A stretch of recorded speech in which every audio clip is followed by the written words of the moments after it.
नमस्कार। स्वागत है आपका आपके अपने YouTube चैनल अपनी हिंदी अपनी पहचान। मैं कविता आज इस वीडियो के माध्यम से भाषा के बारे में कुछ जानकारी आपसे साझा करना चाहूँगी। बच्चों, कोई भी पात्रता परीक्षा है, प्रतियोगी परीक्षा है जिसमें हिंदी भाषा से प्रश्न पूछे जाते हैं, आज की ये वीडियो आपके लिए बहुत ही सहायक सिद्ध होने वाली है। यह एक प्रयास है सही जानकारी आपस में साझा करने का और इस प्रयास में हम सफल भी होंगे। आइए ज़्यादा समय न गवाते हुए हम बात करते हैं भाषा के बारे में। भाषा जो शब्द है बच्चे, इसकी उत्पत्ति कि ये कहाँ से आया। भाषा शब्द की उत्पत्ति संस्कृत के भाष धातु से मानी जाती है। संस्कृत की कौन सी धातु से मानी जाती है? भाष धातु से मानी जाती है। संस्कृत की भाष धातु से मानी जाती है, जिसका अर्थ होता है बोलना। अर्थ क्या होता है? बोलना, यानी कि अपनी बात को कहना। तो भाषा की उत्पत्ति किसी भी संस्कृत भाषा की भाष धातु से हुई, जिसका अर्थ है बोलना। उसके बाद बात करते हैं हम इसकी परिभाषा जो शाब्दिक तौर पर परिभाषा हमारी हो जाएगी, जो एक व्याकरणिक तरीके से हमें बतानी होती है, वो इस प्रकार से होगी कि भाषा वह साधन है जिसके द्वारा हम अपने विचार दूसरों तक पहुंचाते हैं और दूसरों के विचारों को समझते हैं। अर्थात कह सकते हैं हमें कि भाषा विचारों का आदान प्रदान है। आदान प्रदान की यह प्रक्रिया है, उसका ये साधन है। यानी कि भाषा क्या है? एक साधन। क्या है भाषा? साधन। किसका साधन है ये? अभिव्यक्ति का। किसका साधन है बच्चे? अभिव्यक्ति का साधन है कि हम अपने विचार जो हमारे मन में है वो हम किसी के सामने कैसे प्रस्तुत कर सकते हैं। उसका माध्यम भी तो कोई होना चाहिए, उसका माध्यम है भाषा। उसके बाद बात आती है कि भाषा का महत्व एवं आवश्यकता। क्या भाषा कोई भी है, हमारी भाषा हिंदी है, किसी की अंग्रेजी है, तो कोई तमिल बोलता है, कोई कैसी बोलता है। भाषा होती है, यानी कि भाषा है क्या? अपने विचारों को दूसरों तक पहुंचाना और दूसरों के मन की बातों को जो वो बोलता है उसको खुद समझना। महत्व क्या है? वही तो महत्व हो गया। इन्हीं बातों के अंदर तो इसका महत्व और आवश्यकता इसकी जुड़ी हुई है। जब तक हम नहीं बोलेंगे, जब तक हम नहीं बताएंगे, किसी को चुप रहेंगे, तो हमारे मन की बात दूसरा कैसे समझ पाएगा? और जब तक दूसरा हमें नहीं बताएगा तो उसके मन की बातों को हम कैसे समझ पाएंगे? इन्हीं चीजों से हमें क्या हुई? भाषा की आवश्यकता हुई और उसका महत्व भी यही हो जाता है, क्योंकि भाषा के बिना महत्व तो बहुत ही विस्तृत रूप हो जाता है। अगर भाषा नहीं होती हमारे पास है तो हम आगे आने वाली पीढ़ी दर पीढ़ी जो ज्ञान जो परिवर्तित जो हस्तांतरित होता रहता है वो कैसे होता? तो इसका बहुत अधिक महत्व है। फिर बात आती है स्वरूप की। क्या? स्वरूप की कि भाषा के कितने रूप हैं। भाषा के कितने रूप हैं? जो भाषाविद हैं, भाषाविदों ने भाषा के मुख्य कितने रूप माने हैं? मुख्य रूप से 2 रूप माने हैं। कितने? 2 रूप माने हैं। कितने माने हैं? 2। पहला मौखिक भाषा। मौखिक भाषा हर कोई पहले कौन सी भाषा सीखता है? मौखिक भाषा सीखता है। ठीक है। उसके बाद दूसरा है लिखित भाषा। क्या? लिखित भाषा। मौखिक जो भाषा होती है वो हमें थोड़े से प्रयास के अंदर ही बोलनी आ जाती है। दूसरों का अनुसरण जब हम करते हैं, दूसरों को बोलते हुए जब देखते हैं तो हम सीख जाते हैं। लेकिन जो लिखित भाषा होती है, इसको सीखने के लिए हमें काफी प्रयास करने पढ़ते हैं। पहले किसका विकास हुआ? मौखिक भाषा का। जब लोग दूर दराज स्थानों पर रहने लगे, वहाँ के लोगों के लिए वार्तालाप के लिए या अपनी बातों को सुरक्षित रखने के लिए या जो आविष्कार हुए उन चीज़ों को सुरक्षित रखने के लिए और भावी पीढ़ियों तक उनको पहुँचाने के लिए हमें आवश्यकता हुई लिखित भाषा की। और फिर इसको कह दिया हमने विकसित रूप। कहा भी जाता है कि पूछ लिया जाता है आपसे प्रश्न कि भाषा का विकसित रूप कौन सा है? विकसित रूप कौन सा है? वो है लिखित। पुराना रूप कौन सा है? मौखिक। पहला रूप कौन सा है? मौखिक। ये बात होती है मौखिक भाषा की और लिखित भाषा की। उदाहरण के तौर पर यदि हम इसको समझें, जो अब हम वार्तालाप कर रहे हैं, बातें कर रहे हैं, मैं आपको बता रही हूँ, वो कौन सा रूप है? वो रूप है मौखिक। लेकिन जो लिखा हुआ, जो लिखा जा रहा है, साथ के साथ जो मैं लिख रही हूँ, जो आपको बता रही हूँ, ये कौन सा रूप है? ये रूप है लिखित। जैसे आपके न्यूज़पेपर हैं वो आप पढ़ते हो, या आपकी किताबें हैं वो सारी लिखित भाषा में। जब आप समाचार सुनते हो, यानी कि सुनी जाती है, किसी के द्वारा बोली जाती है, आपके द्वारा सुनी जाती है, आपके द्वारा बोली जाती है, मेरे द्वारा सुनी जाती है, ये है मौखिक भाषा। लेकिन जब लिखा जाता है, मैं जो लिख रही हूँ वो क्या है? लिखित भाषा है। ये तो हो गया मौखिक भाषा और लिखित भाषा में अंतर। मौखिक भाषा और लिखित भाषा का हमें पता भी चल गया कि भाषा के मुख्य रूप से दो रूप हैं, जो व्याकरण में भाषाविदों ने स्वीकार किए हैं और व्याकरण में जिनको मान्यता प्राप्त है। लेकिन बच्चे एक और रूप माना गया है जिसमें कुछ भाषाविद उसको सही मानते हैं और कुछ नहीं मानते हैं। मेरे अनुसार भी वो सही है, वो है सांकेतिक रूप। कौन सा?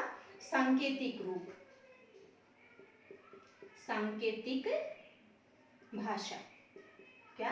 सांकेतिक भाषा। ये जो सांकेतिक जो शब्द है ये किससे मिलकर बना है? संकेत यानी कोई इशारा और उसके अंदर क्या जोड़ दिया? इक प्रत्यय जोड़ दिया। जब इक प्रत्यय जुड़ता है तो कुछ शब्दों में आ की जो मात्रा होती है वो बढ़ जाती है, उसका रूप बड़ा हो जाता है, तो ये दोनों मिलकर क्या हो जाते हैं? सांकेतिक। क्या हो जाते हैं? सांकेतिक। सांकेतिक। क्या हो गया? ये दोनों मिलकर क्या बन गया? सांकेतिक। इसी प्रकार से मौखिक में भी इक प्रत्यय जुड़ा हुआ है, मुख जमा इक। ठीक है, इसी तरीके से अब हम सांकेतिक भाषा का महत्व जानते हैं। क्या? भाषाविद कहते हैं, कुछ भाषाविद जिन्होंने व्याकरण में इनको स्थान नहीं दिया, इसको मानक नहीं माना है, उनके अनुसार कहना है कि इशारे जो है वो गलत भी समझे जा सकते हैं, संकेत गलत भी समझे जा सकते हैं। लेकिन बच्चों यदि हम देखें तो हर रोजमर्रा की जिंदगी में हम अपने जीवन में सांकेतिक भाषा का प्रयोग जितना मौखिक और लिखित का करते हैं उतना सांकेतिक भाषा का भी करते हैं। अगर एक उदाहरण मैं आपको दूं, जो हमारे वाहन हैं या जो हमारे ट्रैफिक रूल्स हैं, वो जो पूरा जो उनका जो सिस्टम है यदि हम देखें वो सारा किस पे टिका हुआ है? वो सारा सांकेतिक भाषा के ऊपर ही टिका हुआ है। कोई भी आप रोड है, जैसे रोड के ऊपर सफेद पट्टियां बनी होती हैं, वो सफेद पट्टियां देखकर आप पहचान जाते हो कि ये क्या है? ये जेब्रा क्रॉसिंग है, यहाँ से हम पैदल पार कर सकते हैं। ठीक, यदि आपको बाएं मुड़ना है, दाएं मुड़ना है, आपको रोड के ऊपर तरह तरह के संकेत मिलते हैं। ये वो गांव आ गया, ये इसका भी संकेत, ये तो चलो लिखित भाषा में आ गया, लिखा हुआ आ जाता है, लेकिन संकेत भी आपको कहाँ मुड़ना है? आपको यहाँ से दाएं जाना है, ये क्या है? आपका संकेत है। बाएं जाना है, ये क्या है? संकेत है। आपको आगे सीधा जाना है, ये भी क्या है? संकेत है। ऐसे ही आपने हॉस्पिटल का जो चिन्ह है वो भी आपने देखा होगा, जहाँ भी हॉस्पिटल होगा, छोटा हो या चाहे बड़ा हो, वहां पर लाल रंग में ऐसे जमा का निशान आप बना हुआ देखोगे तो आप समझ जाते हो कि यहाँ पर हॉस्पिटल हो सकता है। इसी प्रकार से जैसे लाइटें हैं, आपकी ट्रैफिक लाइट, वहां पर बोलने से या लिखने से इतना काम नहीं चलता जितना रंगों के द्वारा या संकेत के द्वारा वहां पर चलता है। तो जो सांकेतिक जो भाषा है इसको भी हम दो तीन तरीकों से ये हमारी जिंदगी में बहुत ही महत्वपूर्ण अपना स्थान रखती है। कैसे? रंगों के आधार पर, रंगों के रूप में, रंगों के द्वारा हम, जैसे ट्रैफिक के बारे में हमने पूछा। फिर दूसरा ध्वनि, ध्वनि ध्वनि भी अपना महत्व रखती है इसमें, ये भी तो एक संकेत ही है। यहाँ पर भी ना तो बोला जा रहा और ना ही लिखा जा रहा, जहाँ पर ध्वनि की आवश्यकता होती है। जैसे हम स्कूल में ही देख लेते हैं, जैसे हमारा एक जो कक्षांश है, एक कालांश है, वो खत्म होता है, एक पीरियड जो हमारा खत्म होता है, उसके बाद घंटी बजती है तो आवाज हुई ना, और उसके माध्यम से हमें पता चल गया है कि हमारा जो कालांश है, जो पीरियड है, वो समाप्त हो गया है। उसके बाद यदि 2 बार बजी तो दूसरा हो गया, 3 बार बजी तो तीसरा हो गया। ये क्या हुआ? ध्वनि संकेत ही तो हुआ वो। या फिर हमारी जो रिसेस होती है, आधी छुट्टी हो जाती है, उसके दौरान हमारी बेल जो है वो बजती रहती है, उसके माध्यम से हम समझ जाते हैं। उसके बोला तो नहीं जाता, हर कोई आके हमारे क्लास में ऐसे बोलता तो नहीं आपका पहला पीरियड खत्म हो गया है, आपका दूसरा कालांश, तीसरा कक्षांश आपका खत्म हो गया, ऐसे तो नहीं बोला जाता।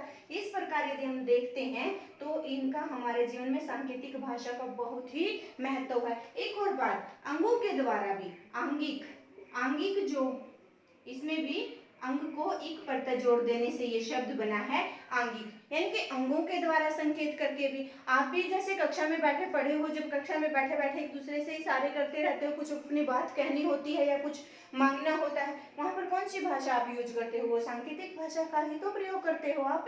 या फिर ट्रैफिक पुलिस में जो चौराहे पर एक पुलिस वाला खड़ा होता है, वो वहां पर एक किन किन चीजों का प्रयोग करता है? वो ध्वनि संकेत का प्रयोग करता है और वो आंगिक संकेतों का प्रयोग करके अपनी बात लोगों तक समझाता है। इस प्रकार इन बातों को यदि हम देखते हैं तो इसको भाषा से अलग निकाल देना वो भाषा विधि ही जाने, लेकिन हमारे जीवन में इसका बहुत अधिक महत्व है। लेकिन यदि पेपर में बात आपकी आती है कि भाषा के कितने रूप हैं, तो भाषा के हमने 2 रूप ही मानने हैं। कौन सा? एक मौखिक भाषा और दूसरा लिखित भाषा।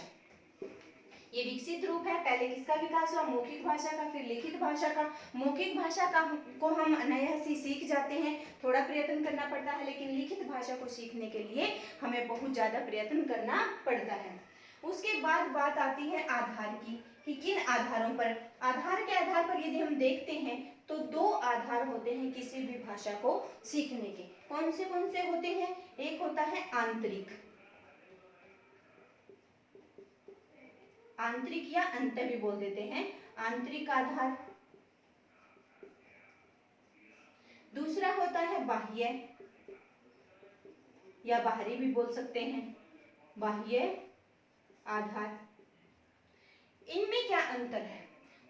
आंतरिक आधार, आंतरिक आधार हुआ हमारा अंदर से जो हम प्रयास करते हैं, हमारे अंदर भाषा को सीखने की जो जिज्ञासा होती है।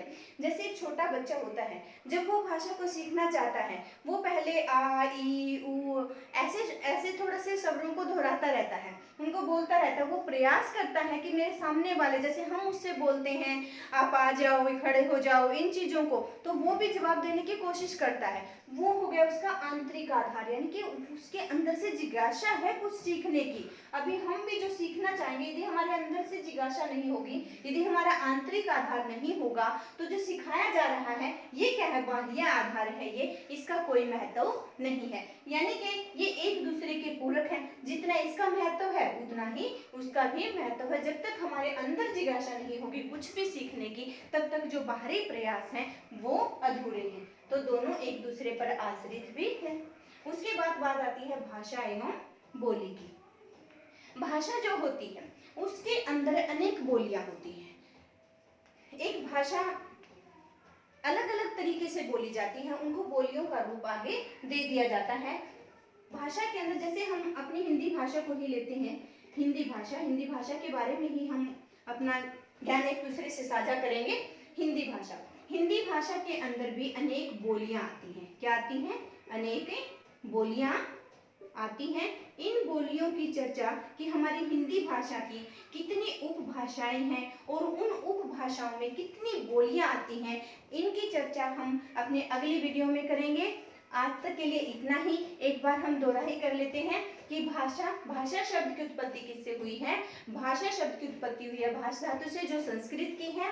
उसके बाद परिभाषा। भाषा क्या है? अभिव्यक्ति का क्या है? साधन है, माध्यम है। इनके विचारों का आदान प्रदान करना ही क्या कहलाता है? भाषा कहलाता है। महत्व क्या है? महत्व तो बहुत ही अधिक है। अपने विचार जब तक हम नहीं बोलेंगे, हमारे पास भाषा नहीं होगी, तब तक हम अपने विचार कैसे दूसरों तक पहुंचाएंगे? तो इसकी आवश्यकता तो है। उसके बाद बात आती है स्वरूप। स्वरूप कितने हैं? मुख्य रूप से इनके 2 स्वरूप हैं। लेकिन सांकेतिक भाषा, सोचना उसके बारे में, सांकेतिक भाषा का भी अपना अलग से बहुत अधिक महत्व है। मेरे अनुसार तो मैं उसका बहुत अधिक महत्व समझती हूँ। उसके बाद बात आती है आधार की। आधार भी 2 होते हैं, आंतरिक आधार और बाह्य आधार। सबसे जरूरी कौन सा है? आंतरिक। जरूरी बाह्य भी है, आंतरिक ही हो, हमारे पास जिज्ञासा ही हो, बाहरी कोई साधन ना हो, तब भी हम कुछ नहीं कर सकते हैं। लेकिन जब बाहरी साधनों के होते हुए भी हमारे अंदर नहीं जिज्ञासा है कुछ भी सीखने की, तब भी कुछ नहीं किया जा सकता। यहाँ तक हमने पढ़ा। एक और बात, भाषा के अंतर्गत क्या लिया जाता है? भाषा के अंतर्गत ना मानक चीज एक जोड़ दी गई है, मानक भाषा। हम मानक भाषा पढ़ेंगे। मानक भाषा की कुछ विशेषताएं होती हैं। क्या विशेषताएं होती हैं? देखिए, जो हम बोलते हैं हर बोले गए शब्द को भाषा में शामिल नहीं किया गया है। इसकी कुछ सीमाएं हैं कि वो जो शब्द या वाक्य या जो वर्ण उसके अंदर है वो क्या होने चाहिए, एक शब्द सार्थक होना चाहिए, उसका सही सही अर्थ होना चाहिए, वो शुद्ध होना चाहिए, व्याकरणिक दृष्टि से भी वो शुद्ध होना चाहिए, और उस एक वाक्य जो है वो हमारा वो अच्छे तरीके से अपनी अभिव्यक्ति कर सके, यानी कि जो बात कहने वाला वक्ता कहना चाहता है श्रोता उसको समझ सके। ये क्या है, भाषा की विशेषता है। आज के लिए इतना ही काफ़ी। आशा है आप लोगों को समझ आया होगा। यदि आपको वीडियो अच्छी लगी है तो वीडियो को सब्सक्राइब करना, शेयर करना, बेल आइकन को भी दबाना ताकि आगे आने वाली वीडियो का नोटिफिकेशन आपको मिलता रहे, और लाइक ज़रूर करना। कोई सुझाव या कोई सवाल आपको पूछना है इसके बारे में तो आप कमेंट बॉक्स में लिख सकते हो। आज के लिए इतना ही। जय हिंद, जय भारत, खुश रहना, स्वस्थ रहना।